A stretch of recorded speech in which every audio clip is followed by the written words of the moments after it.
What's up, everyone? You know who I am. I'm Jack Slater, aka the Comic Outlaw. Yeah! And can you feel it?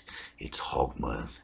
And right now we're covering the Sensational She Hulk, number 16, the Cosmic Squash Principle, part 3 of 4. Yes, everything's flying off the rails as She Hulk and Howard the Duck deal with an event of cosmic scale. Yes, someone took a plunger and opened a black hole, and now it's going on reverse and heading into Earth. I'm not making this up.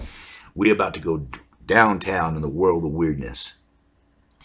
Anyway, She-Hulk's locked herself away, and of course she becomes this gray, hulking version of her, which happened when she entered the Baloneyverse. I'm not making this up. Anyway, she starts bashing the door, trying to smash her way out, trying to crush the humans, blaming her friends for the situation she's in, not knowing that it was her that actually put her in this situation. So she starts trying to smash the door, and this door was made by Banner to keep the Hulk in. And of course, these kids that were in the door with her reveal that they have powers through their warts. And with their warts, they fire a beam that begins to make the door budge. Man, whatever the writer was smoking, man, I want to know. Whoo-wee! Anyways, it moves the door enough where She-Hulk can use her powerful strength and just rip it apart after that. Now, Howard Duck's sitting here lamenting on how he got into this situation and why. Wondering how toxic the gamma radiation really is. Anyways, Gray She-Hulk comes out, smashing everything. And she takes the two kids with her to go get something to eat. And of course, She-Hulk obliges them, jumps off. And of course, she's mad. She's looking for the old lady and puny Wilcock, which was the doctor and, you know, her secretary. She bashes through the restaurant. She kind of just starts having her way with the place, smashing things back and forth, you know, destroying stuff. Basically giving this establishment an F, if you know what I'm saying. So she starts walking through, you know. And of course, these kids, these mischievous kids, are falling around watching her bash the place in.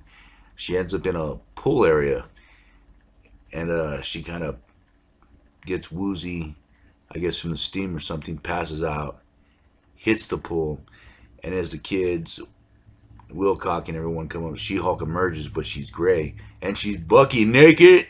I mean, like in every episode, they find an excuse for her to get naked or somewhat. Anyway, she comes out with the pool. They give her a bathrobe, and they kind of begin to explain what's going on. She asked where Howard was. Howard decided to stay behind for that one. Anyways, the first indication the universe is falling apart is those boxes that were that She-Hulk fell through earlier start falling everywhere. And people just start using them. They start causing chaos. And of course, the Watcher decides to jump from an airplane to kind of make a dramatic appearance. Meanwhile, Dr. Angst is getting his team together, I guess. One of them is Tilly the Hun. And yeah, these villains do not disappoint in the scale of weirdness. I mean, this is the world of weird here. Anyways, this guy is known as the Paddler. I guess he's trying to solicitate or buy something or whatever. And instead of killing them, he actually paddles them on the ass. Yeah. Anyways, Dr. Angst shows up, and there's another guy called the Black Hole who has a black hole in his chest. And basically, he's a circus actor. They're just feeding him stuff. He's eating the banana while this thing's going into his chest. And of course, Dr. Angst and the crew show up wanting to recruit him. And there's another guy, these weekend warriors are off hunting around, doing their thing. And this guy shows up. And he is a fourth member of this team. Like I said, it just keeps getting weirder and weirder and weirder. And I love every moment. Now She-Hulk's gray, and the Jennifer personality is back. So they're trying to figure out what they're going to do, how they're going to save the universe. And Howard is in because he can't live in a destroyed universe, so he really has no choice at this point. Plus, he was chosen for a reason, so, you know, destiny and blah, blah, blah.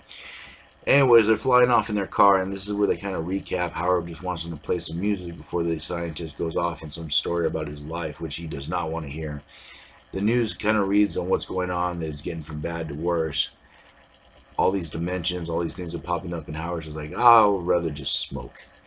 Anyways, the Watcher falls, he scans, he sees the rain patterns of someone, the echoes of a distant time, and also someone that can possibly help him, an ally maybe.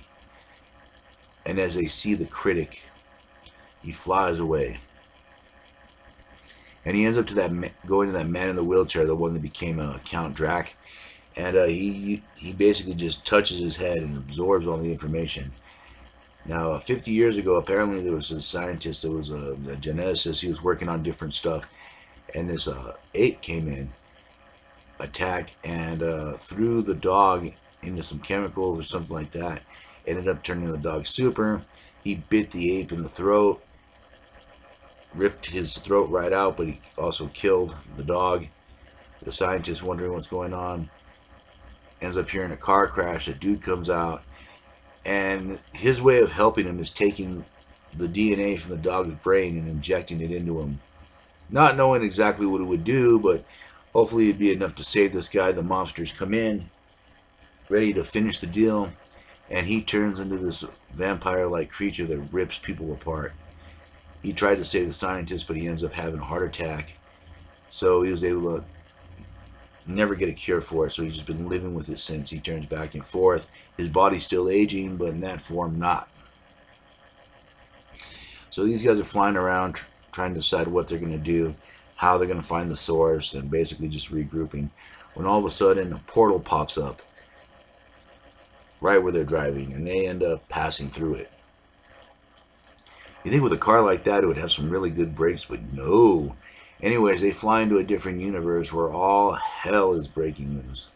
There's all kinds of weird creatures, and the world of weird just keeps going and going. And now, what will happen next in this strange world of She-Hulk? Well, we'll find out the next time, won't we? And I'll catch you on the flip side. Yeah.